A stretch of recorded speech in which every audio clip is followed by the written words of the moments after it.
Hello and welcome to Office Hours. Dave Meyer here, and we've got John and our special guest, Tom Holderly, here today with us. Hey, everybody, how are you guys doing? Tom, how are you? I'm well.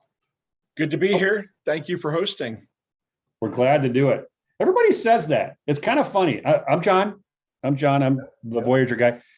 So many people say thanks for doing this. You know what that tells me?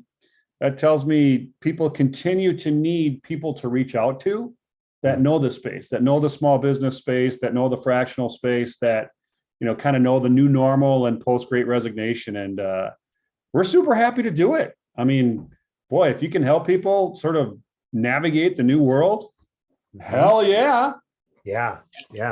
This is it's a good time to be doing what we're doing. Right before we started, we had a quick conversation between Tom, John, and myself. And one of the things that we tapped into was it's an interesting time that we're living in. And I think especially with Tom's insights into the sales trends that we're going to talk through, we're going to have a high value opportunity for everyone that's attending. And while we do that, and while everybody is joining, I want to give a couple of ground rules and lay down some housekeeping details. First, as an attendee, you are expected to participate. And there are a few ways that you can do that. First, you can use the chat to ask questions to our guest host and or to log questions for office hours. Second, if you would like to speak, at the bottom of the GoToWebinar screen is a little raise hand button. And if you click that raise your hand button, we will approve you to talk on the chat today. And then once you're joined as a speaker and you can speak on here, you can also ask to be just added as a panelist, and then we can see you and chat as well. Last little bit of housekeeping. For the first 15 minutes or so, Tom's going to be sharing his knowledge and sharing the 6 trends that should be on your radar for sales in 2022. And then after that, we're going to open Q&A where we're going to ask you to chat. And then at the last 15 minutes of our chat, we stop the recording and then we open it up completely, like wide open. Just ask us any questions you have about anything going on in your business, your life. The doctors are in. We are here to help. So that's our story. We're sticking to it. Thanks, everybody. And without further ado, Tom, tell us about the 6 sales trends that should be on your radar in 2022. Absolutely. So just real quickly, we've just got a few slides here, but this is a conversation. So if there are questions, please chime in, and Dave will pick those up, and we'll be happy to address those as we go. But as John has mentioned, the world has changed, and things continue to evolve in the business world. And so just to start with a couple of cartoons here. The one is, can't you tell us, can't artificial intelligence tell us what our sales funnel looks like for all of us?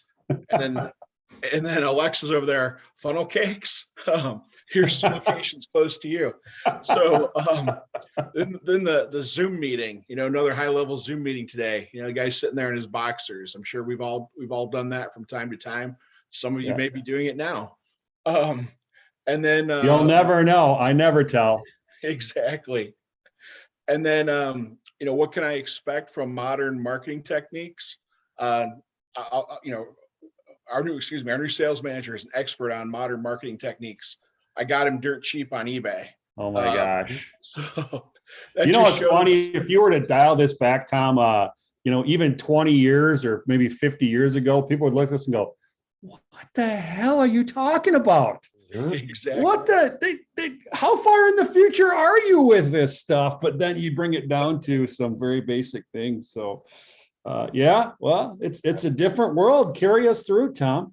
Absolutely. So as we all know, the past 2 years has resulted in rapid change in how we do business. We're all seeing supply chain issues, staffing issues, growth challenges, and sales practices have changed as well, and will continue to evolve. The trend number 1, value-based selling is the new norm. It's no longer sufficient to talk about what your product does. You need to be able to solve problems for the customer. selling features and benefits is not going to cut it. That they're important, but that ship has kind of sailed. We have to dig deeper. We have to provide more value. Selling needs to be focused on providing solutions that are relevant to our prospects' unique needs, and rather than a generic offering. People want to buy, but people don't want to be sold to. So the approach is definitely different as far as how we ask questions, how we partner with our potential prospects and get to know their business. You need to know your value prop. And I can't tell you, and John, this is where you come in. I can't tell you how many companies, both large and small, that I talk to, where the salespeople, the inside salespeople, they don't know or they can't precisely articulate their value prop. It's amazing. You need to know your value prop, and you need to know how that is going to impact your potential customer. Tom, you said it was a conversation, so I'm going to talk. You bet. He said it, Dave. I heard him say it. Absolutely. I heard him say it. Yeah. And people will kick in with some questions along the way too.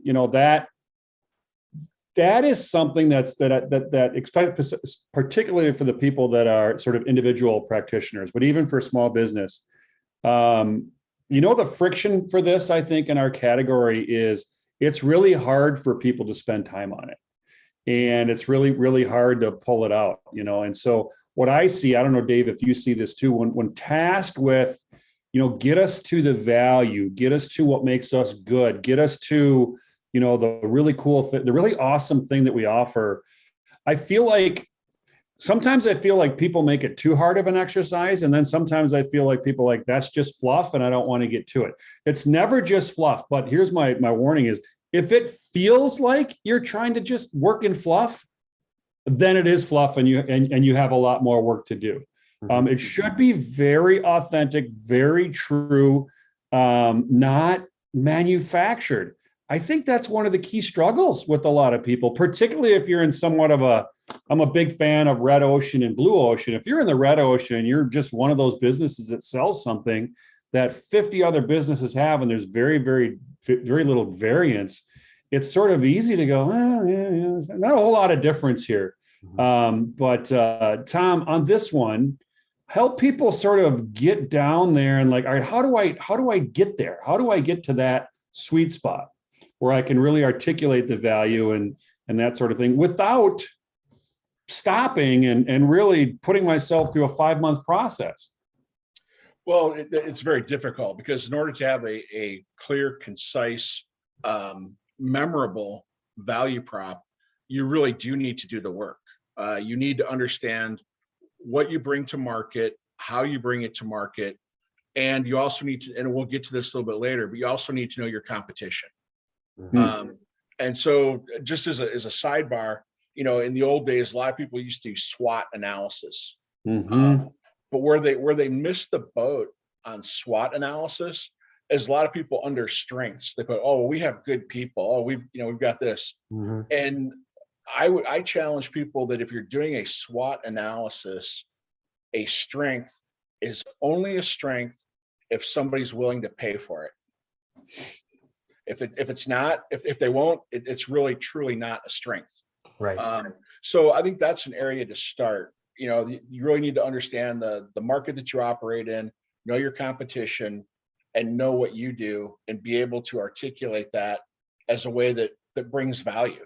And one last point, as far as bringing value, it's not enough to just have a product or a service that brings value. Customers want to know, what else do you do? So you have to have a bigger, broader mission that may include, how are you sustainable? How is your company helping with different, social issues?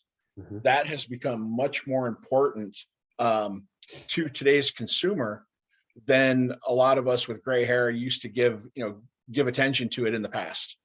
So that's definitely part of the value base that we're going to be selling going forward. Right on. Well, the big thing that I think I took from trend one so far is you hit something that I talk about all the time. People love to buy online, but nobody likes to be sold. And Exactly. so if you're explicitly talking about how you solve the pain that they have, that's what they're looking for. And when it feels inauthentic and when it feels wrong or like you're trying to sell somebody is when you focus too much on you and not enough on them. So this is awesome. Thanks. Yep. Trend number two, virtual selling is here to stay. And it's becoming much more challenging because most prospects don't want to meet in person. They don't want a sales call. And that's a challenge. And in some respects, with the issues that we've gone through in the past year, this has come back to haunt many prospective customers. And the reason I say that is that the younger generation, the millennials that don't want the in-person relationship, they just want to interact online. And sometimes they maybe they buy, flavor of the month. That has really come back to haunt them because they don't have the deep relationships with their suppliers. And when times are tight and when companies are putting things on allocation, not having that deep relationship as it can really hurt you as a buyer. So I think we're seeing a little comeuppance in that genre of, hey, I'm just going to meet with somebody online. I just want to get pricing, and I'm going to continue to shop it. So anybody that is in that market now, if you're in the restaurant business, if you're buying anything on a regular basis that's a staple for your company, now is not the time to be shopping it. If you've got a supplier that's taking care of you, you need to honor that relationship and grow that relationship, because many companies have put products like that on allocation. So just a kind of a warning there. I kind of digressed, but training, let's talk a little bit about training. Training is going to be key because virtual selling is going to be new to a lot of people. And training is an area in general where companies basically don't. And, you talk to very seasoned sales reps. It's like, what's the last sales training book that you read? Well, 20, 25 years ago, I read Dale Carnegie. That's kind of the extent of it. So many seasoned sales folks are not getting continuous training. Many companies are not providing it, and that is going to come back to haunt them. And when I talk about training, it really has to go so far as to include role playing and before meeting prep, and more importantly, after meeting prep. So you had a meeting with a client, maybe it didn't go so well, or maybe it went great. Why or why not? I mean, doing that after action report is so critical, and most sales organizations fail to do that. And that's such a huge thing, that call review combined with some role playing to prepare for meetings is going to set you apart from your competition. See, I'm not going to let you just go jumping forward on slides. You're making too many good points. Way too many good points. So, Tom, there's some things in that last one, and even in the dialogue here that, as we move our world, as you're articulating here, I think really, really well, is we kind of move the way we do things from a pre-pandemic reality and a post-pandemic reality, if we consider the pandemic sort of the fulcrum of a massive change. The whole world on the right side of that is different. And quite honestly, it's not very well defined because we're in the middle of it right now. So, for our listening audience and everybody who has to think about sales, how do you get people to really leave the old stuff alone, even the old nomenclature like selling? You're right. Nobody wants to get sold to. You have to be authentic. You've got to really get into it. But gosh, I still hear people say, I just got to get some young guns on my sales team that are willing to go out and pound the pavement. I even hear people say, I got to get some smilers and dialers. There's some old things that are still, I think, plaguing us. And I think it's because it's all people know or never spent with sales. And when you talk about trends, it's like we got to get people off some things as much as we get them onto something. How do you face that? Because I think you're addressing it a little bit here. I would agree. I think the nomenclature, in my opinion, has shifted from sales. I guess I would like the look at more of the business development model. That it's not just transactional. It's not a one and done, but you need to build that relationship, foster that relationship. And another point that maybe I missed is some companies that used to have traditional field sales, commissioned field sales, are starting to move away from that to more of inside, you might say inside sales or inside account managers. That are there, kind of as a hybrid sales / customer service type of a person, because since people don't want in-person sales, customers don't want in-person sales calls.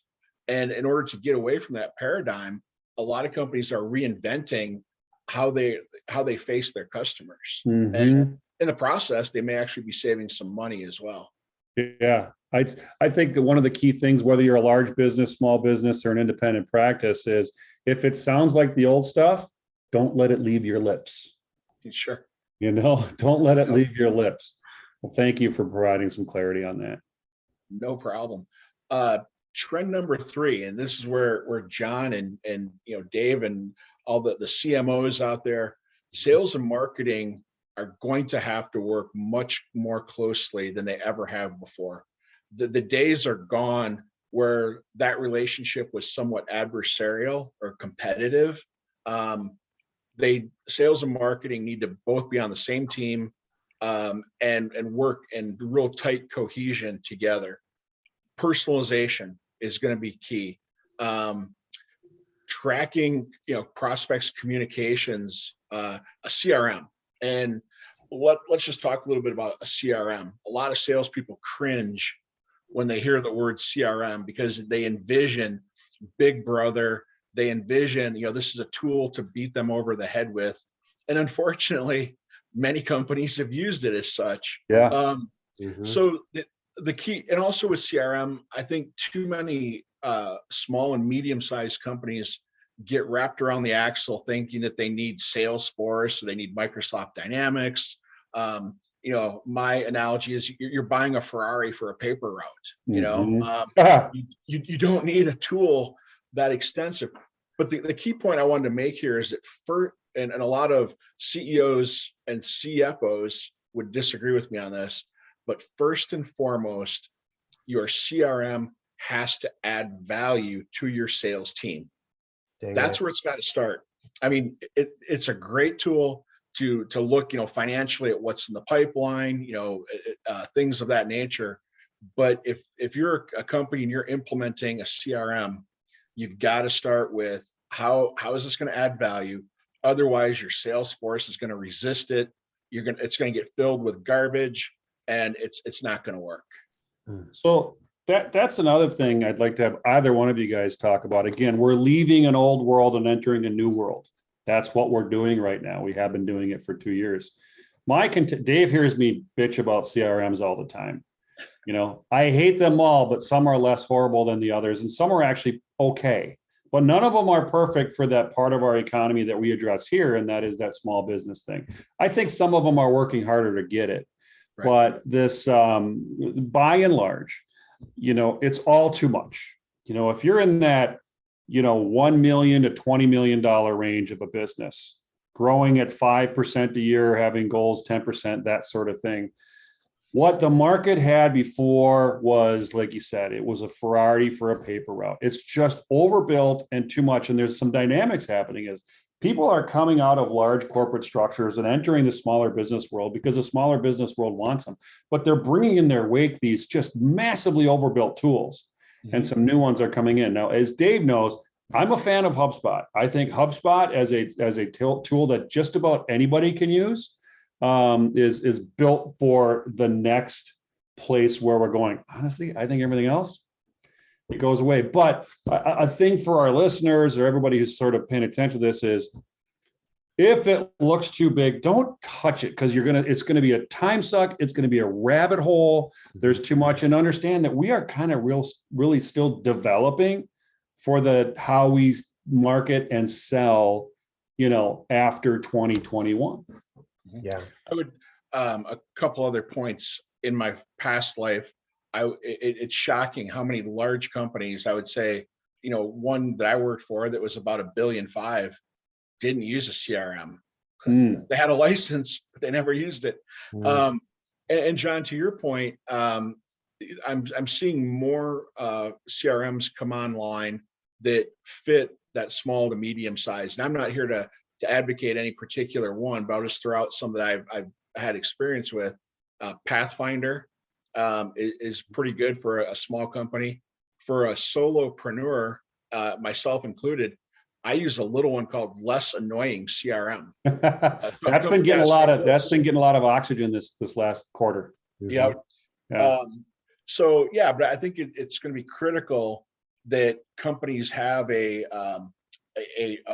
database to maintain all their customer contact, to have it all easily accessible in order to be successful. Those that don't, will not be successful down the road. I think it's a space where the innovation has a long way to go. I mean, I like Less Annoying CRM just because I like the name.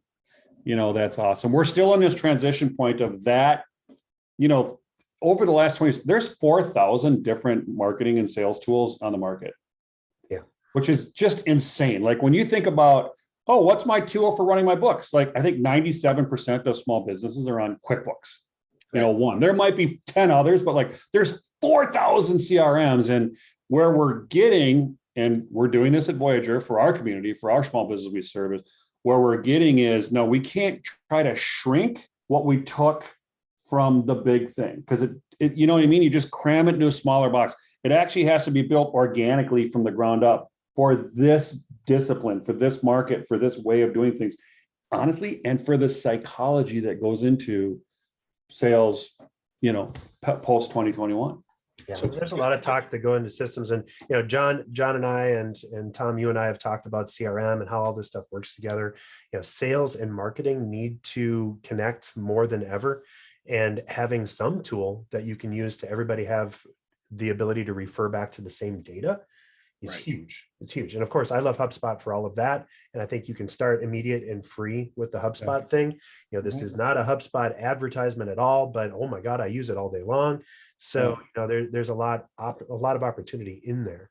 So yeah, I agree with you, Dave. Like I'm objective about it. I don't have any skin in the game with any tool. We're all about members, but I love that HubSpot makes it free and continues to work to keep it simple.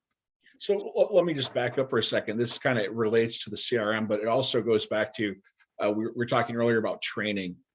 One key place where sales leaders need to start is, do you have a defined sales process?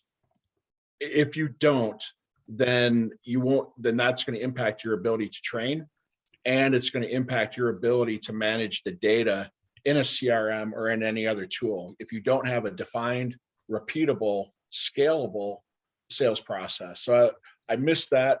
That really needs to come first. Bingo. We do have a question from Tony, and he wanted to know, if we had to look at a go-to CRM that's tailored for freelancers, solo and fractional, what would you give them? I think checking out sounds like Less Annoying is kind of fun sounding. For my purposes, having the HubSpot free, they intentionally narrow it down as to what you get by the price level. And as you go, and as you need more automation, as you need to grow, you can do that. And so I personally like the HubSpot thing for that and to try it out. And they've got a massive amount of training, and it's just so much easier to use. I used to use Zoho internally at BusyWeb, and we had like maybe 2% utilization on our CRM. None of the salespeople would look at it, including myself. It was just ugly and it sucked, and it was like working in Linux instead of just pointing and shooting. Yeah, and it's different once you get into a tool that actually integrates with your email and lets you just make calls and lets you just check your phone app and get it all. That's where it gets busy and big for smaller businesses. Tony, thanks for hopping in. We're building one. We built one from the ground up. Jason and I did that for Voyager, and it's in the second chapter as a resource. And this month we're coming out with version 2 of that, and it's a marketing operating system for smaller businesses. So what Dave said is right. What I would say is, use the Voyager tools for that because it's built from the ground up for that size of business. Mm-hmm. And the same thing for a small business. But then the operating system that's there, it gets you working out the right muscles. The idea is we have to deliver to the market something that works in their reality. Small, bite size, small time constraints, no big cost to it. Something they can, as we counsel people, you should be doing sales for your independent business for about 2 hours a week. Well, you could only do that if you have a good system to go on top of. And if your system is asking any more than 2 hours of time, then it's not going to work. So, Tony, it's a good question, and everybody, go into your Voyager tools if you're a member, join, and I think around it should be within the next 10 days the Marketing OS version 2.0. The first one is called Sticky Note Sales. Version 2.0 is coming out in a spreadsheet, and we're not making it any harder than that because guess what? Everybody understands a spreadsheet. No new technology to absorb. So good question, Tony, and that's the way you do it. Keep the questions coming, everybody. Thank you. And Tom, I know we keep co-opting you, but this is brilliant. I'm taking as many notes as I am speaking. So thank you. It's a great conversation. One last comment on CRM.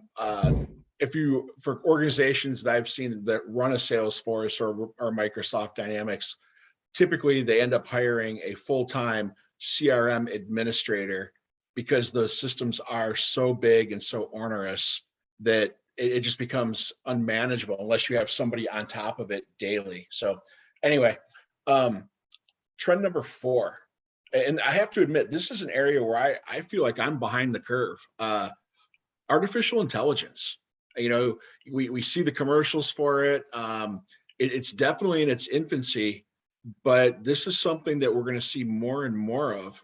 People using AI to help selecting prospects who are likely to purchase, being able to know which leads have a higher closure rate probability. It's also great for note taking, and some of the simpler tasks that can help us build a database of leads. And it's predictive in nature. That's the beauty of it, is that the analytics can help you find, as I mentioned, nurture, close prospects. And this is going to be a key area moving forward.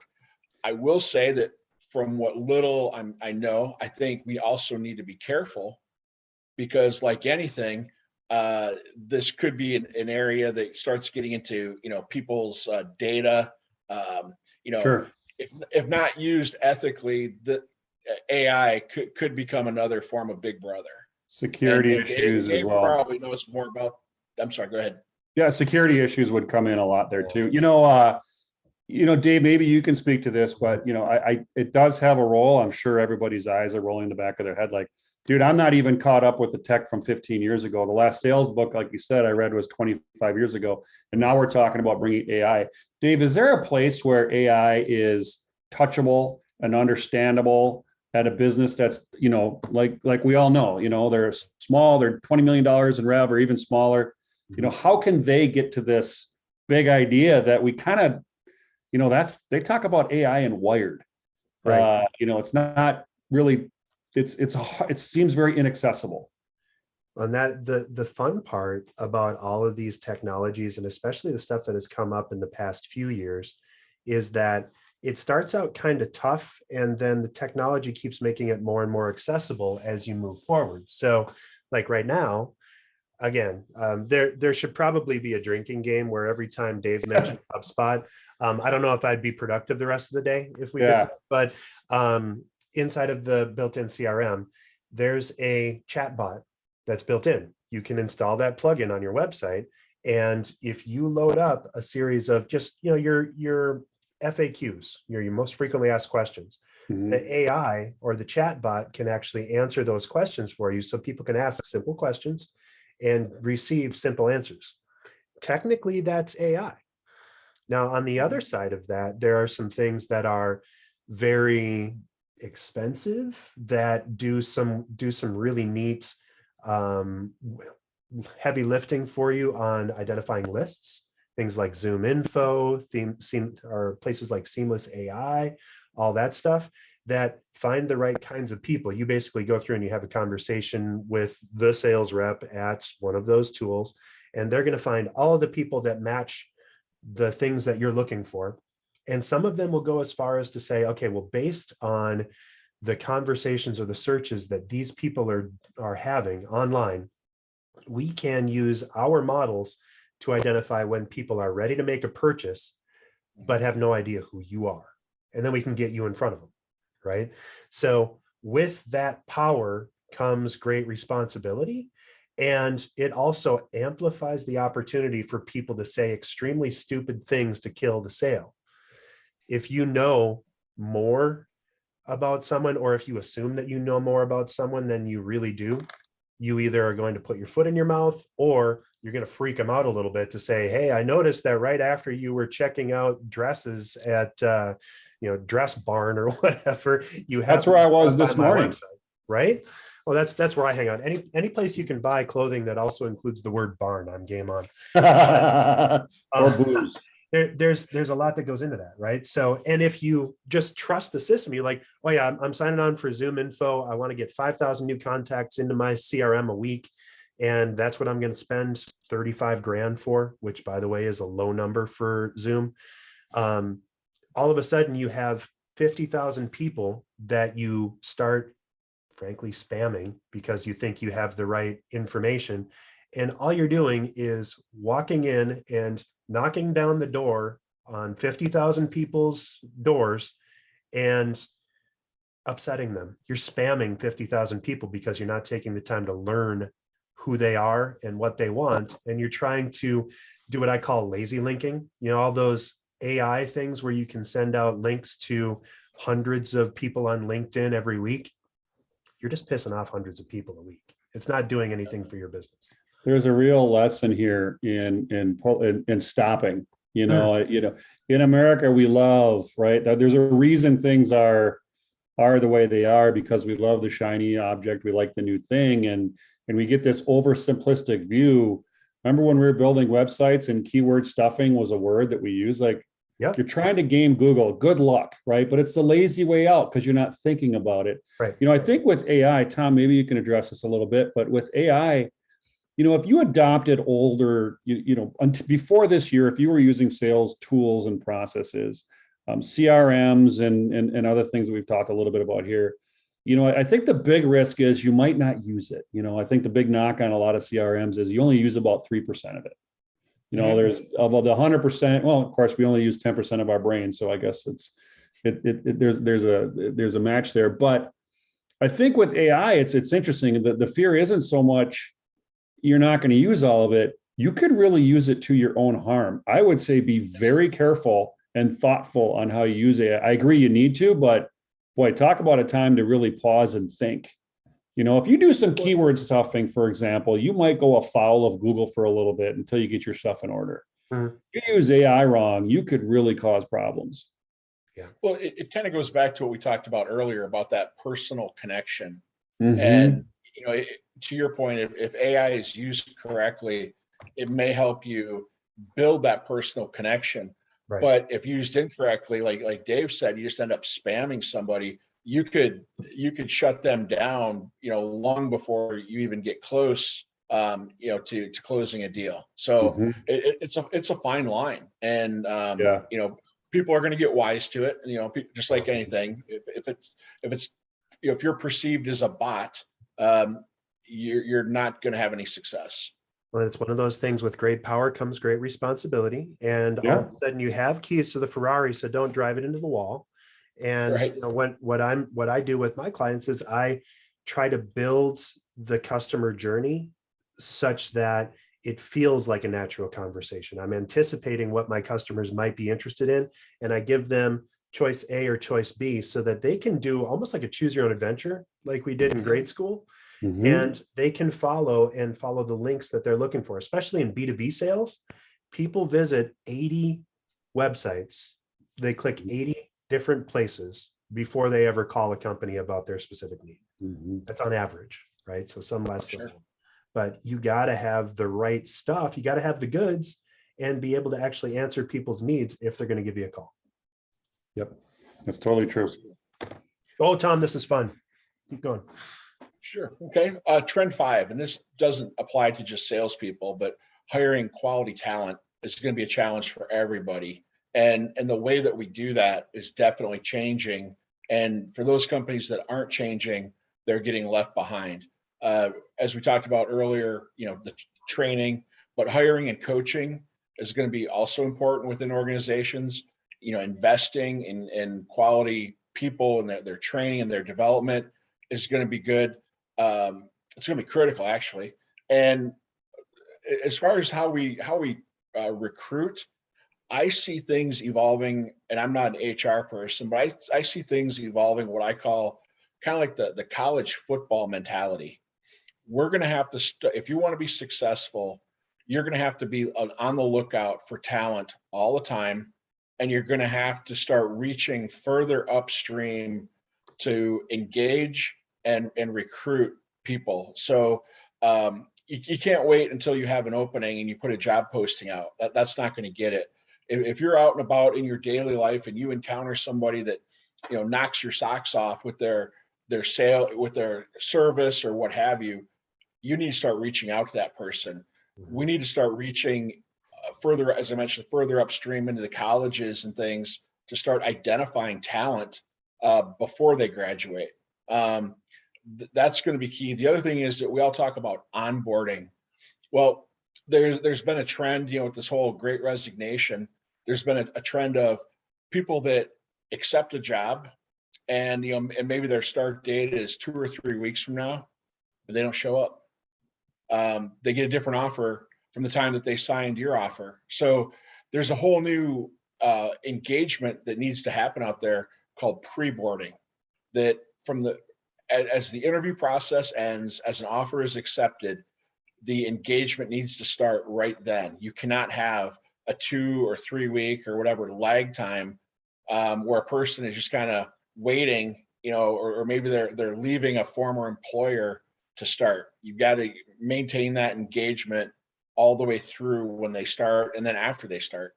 So yeah, hiring a recruiter, the recruiting game is changing too.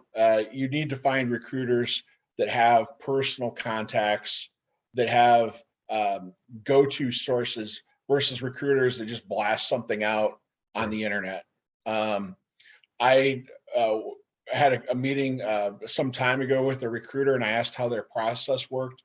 And one of the things that they said was that they only engage workers or potential candidates who are currently employed. Yeah, I said, that's been around for a while.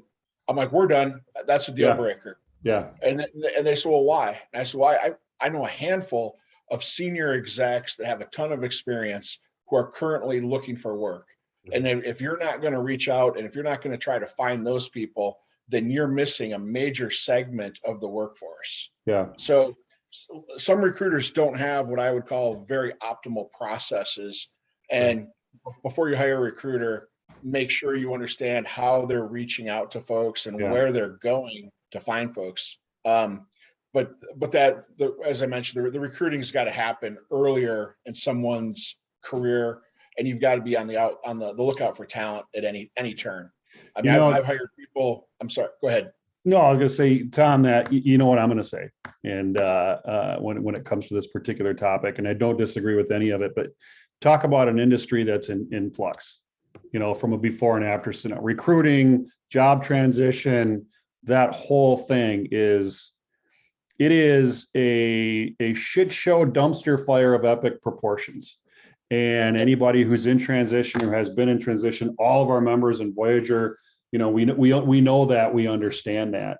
To our advantage, though, quite honestly, is that dynamic. What I would add to this, Tom, I think, is when you really think about when you say higher quality talent, and you're right, what are the characteristics of quality talent, in the next decade or two? Well, I think before this world, it was young grinders. I think after this world, it's gray-haired people, women and men who have been there, done that, failed, succeeded, and they bring all of that wisdom to the table.